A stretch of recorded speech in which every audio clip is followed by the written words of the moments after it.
मौत से उसी दिन लड़ गया था जब किस्मत ने किसान बनाया था। नमस्कार, मैं सौरभ गोस्वामी। ललितपुर में जिस प्रकार से खाद की ओवर रेटिंग चल रही है और तमाम प्रयास धराशायी हो चुके हैं और किसानों की सुनने वाला कोई नहीं है। ना ही अधिकारी प्रभावशाली ढंग से काम कर पा रहे हैं, ना ही स्थानीय नेता। किसानों को जिस प्रकार से डीएपी और यूरिया एक तो बड़ी मुश्किल से मिल रही है और मिल रही है तो बहुत महंगे दामों पर मिल रही है, इसको लेके कोई भी कुछ कहने को तैयार नहीं है।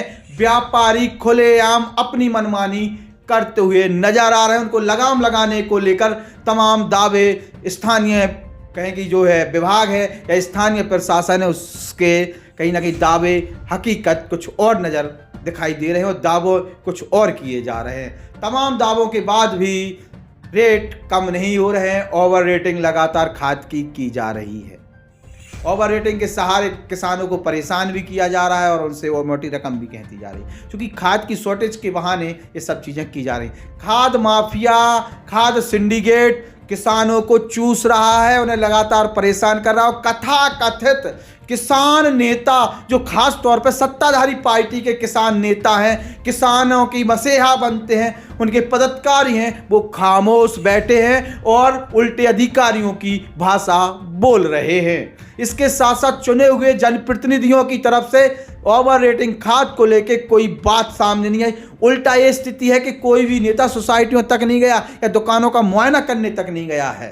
मतलब किसानों को राम भरोसे छोड़ दिया है, किसानों को फिर या कहें कि दुकानदारों के भरोसे छोड़ दिया है, किसानों को सोसाइटियों के भरोसे छोड़ दिया है। और खाद समय पे नहीं मिलेगा और साथ साथ अगर मिलेगा तो ओवर रेट आपको खाद लेना पड़ेगा। यह स्थिति है ललितपुर जिले के अंदर की।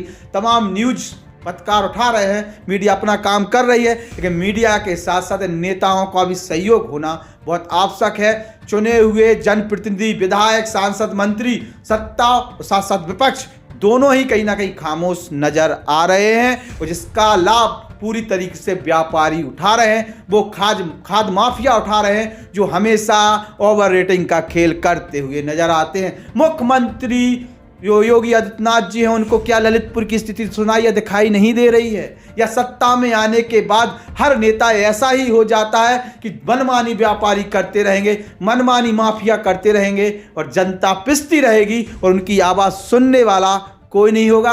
मीडिया आवाज़ जरूर उठा रही है लेकिन उसका हो कुछ नहीं रहा है। माफियाओं पर न कार्रवाई हो पा रही है, न ही व्यवस्थाएं सुधर रही हैं और न ही समय पर खाद मिल पा रही है। ये स्थिति है ललितपुर के अंदर की। सांसद की तरफ से कोई स्टेटमेंट खाद को लेकर नहीं आता है, सांसद के करीबी लोगों की तरफ से कोई स्टेटमेंट सामने नहीं आता है, विधायक का स्टेटमेंट सामने नहीं आता है, विधायक के करीबी लोगों का स्टेटमेंट सामने नहीं आता है, मंत्री का स्टेटमेंट सामने नहीं आता है, मंत्री के करीबी लोगों का स्टेटमेंट सामने नहीं आता है। जिला पंचायत अध्यक्ष बोलते तो हैं लेकिन वो व्यापारियों की बात करते हुए नजर आते हैं, अधिकारियों की बाय बाय करते हुए नजर आते हैं। उन्हें जो स्थितियों का आकलन हो रहा है वो बात वो बोल रहे हैं, लेकिन क्या आपने जिला पंचायत सदस्यों से पूछ लिया कि आपके क्षेत्र में खाद पूरी मिल रही है, दम से खाद मिल रही है और सही रेटों पर खाद मिल रही? ओवर रेटिंग का बहाना इसलिए दिया गया कि ओवर रेटिंग उन्हें इसलिए करनी पड़ रही है छोटे किसान कहेंगे व्यापारियों के लिए कि ऊपर से ही खाद महंगी आ रही। तो क्या सरकार इतनी निकम्मी हो चुकी है,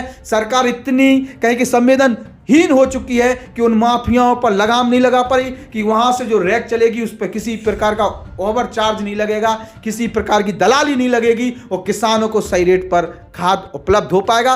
क्या ललितपुर के चुने हुए जनप्रतिनिधि, सांसद, विधायक, मंत्री और विपक्ष इस पर आवाज उठा पाएंगे, बोल पाएंगे कुछ कि हमारे किसानों का खून चूसना बंद करो ये दलाल लोग और कहीं ना कहीं सुरक्षा और शांति के साथ ये पूरी खाद की जो प्रक्रिया है वो निपट जाए? यही हम चाहते हैं। खाद माफियाओं पर लगाम लगाने के लिए ललितपुर डीएम की एक विशेष जिम्मेदारी है और ललितपुर डीएम को बड़ी कार्रवाई करते हुए इन सब पर कार्रवाई करनी चाहिए। और जो भी खाद से जुड़े हुए लोग हैं, चूंकि बहुत सारी चीज़ें अक्षय त्रिपाठी ने की हैं, उसका परिणाम कुछ सकारात्मक भी देखने को मिला है, लेकिन राजनीतिक उदासीनता, राजनीतिक कहीं ना कहीं संरक्षण प्राप्त है उन लोगों के लिए, इसलिए उन माफियाओं पर कार्रवाई नहीं हो पा रही है। और खाद की शॉर्टेज जो पैदा की जाती है, इसका फिर रेट बढ़ाए जाते हैं, वो धंधा लगातार ललितपुर में चल रहा है। और हमारे यहाँ के सो कोल्ड नेता, चाहे सत्ता हो चाहे विपक्ष हो, दोनों ही खामोश हैं। ऐसा लगता है जैसे साठगांठ होके पार्टनरशिप के साथ इसी प्रकार से जनता को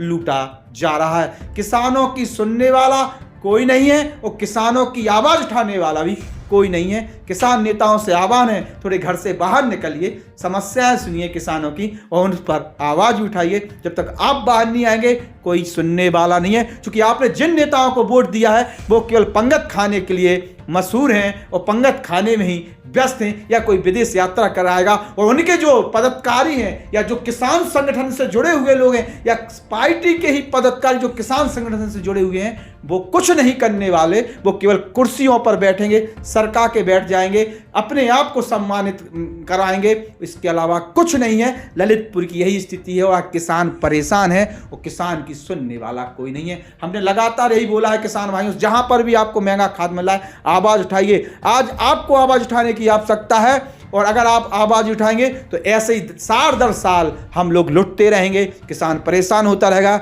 और किसानों की बात करने वाले लोग भी खामोश बैठे रहेंगे अगर किसान आवाज नहीं उठाएगा। इसलिए स्वयं अपनी आवाज उठाने के लिए तैयार हो जाइए।